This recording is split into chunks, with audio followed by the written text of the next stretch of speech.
Bienvenido o bienvenida. Podríamos decir que la presa de bóvedas múltiples resulta del cruce de una presa de contrafuertes con una presa bóveda. Vamos a verlo. Aquí vemos cómo es una presa de bóvedas múltiples. Se trata de la presa de Meizende. Vemos que es un solo cuerpo de presa, pero está formado por una serie de bóvedas, de estructuras tipo arco, que apoyan en contrafuertes que actúan como estribos intermedios de ese cuerpo de presa. En esta imagen vemos una vista de esta presa de Meizende desde aguas arriba y vemos cómo hay una serie de módulos o bóvedas que sucesivamente van salvando el vano, el espacio que separa cada uno de los dos contrafuertes. Naturalmente, los contrafuertes están por el lado de aguas abajo, es decir, que en esta vista no se ven, están justamente al otro lado de la presa.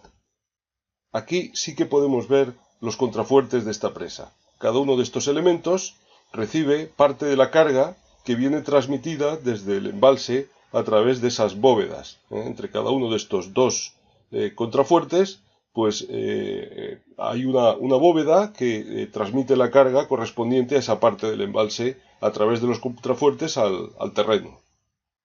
En este esquema en planta vemos cómo es una presa de bóvedas múltiples. Visto de una manera sencilla, vemos que cada una de estas bóvedas apoya en dos estribos, de manera que la carga recibida desde el embalse, el empuje del agua, se transmite en unas condiciones favorables para que esa transmisión de la carga sea en compresión y, por lo tanto, funcionando el hormigón con un tipo de solicitación que resiste muy bien, pues se transmite, como digo, esa carga a los contrafuertes y a través de los contrafuertes al terreno. Esta es la manera en que se puede resolver el problema de transmitir la carga fundamentalmente en compresión al terreno en una cerrada que sea muy ancha y que sea difícil encajar en ella una presa bóveda de un solo cuerpo.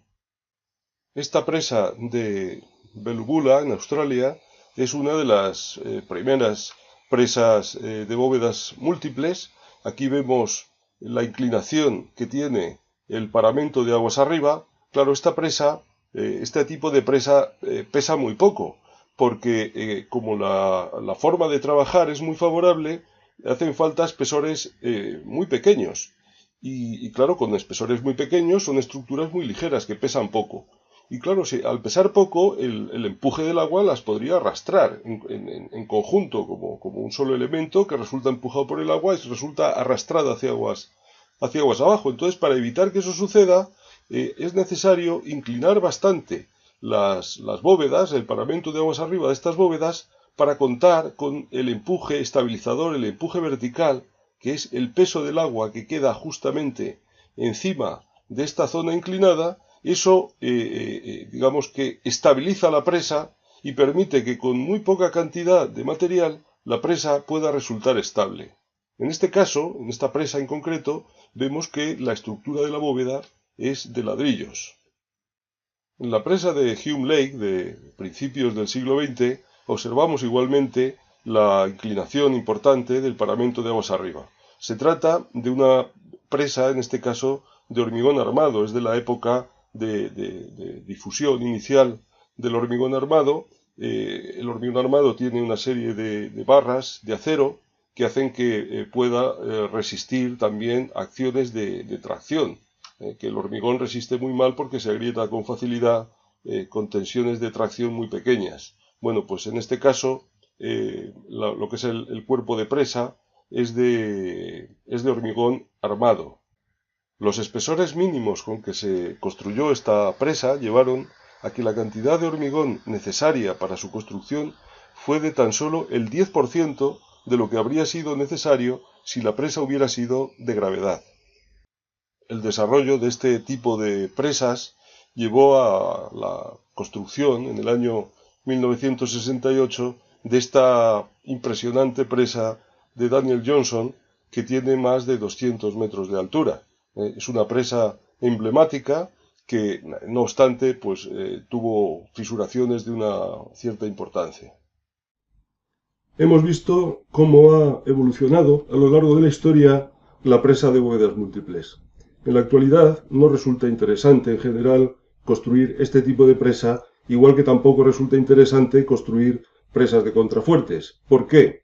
Pues simplemente por el elevado coste de la mano de obra y en proporción el coste más reducido de los materiales. No interesa ir a estas formas más complejas, con más encofrados, con más necesidad en definitiva de mano de obra para reducir la cantidad de material. Es decir, hoy resulta más económico ir a formas más sencillas a pesar de que haga falta una mayor cantidad de material. Y este es el motivo por el que en la actualidad pues prácticamente no se construyen este tipo de presas.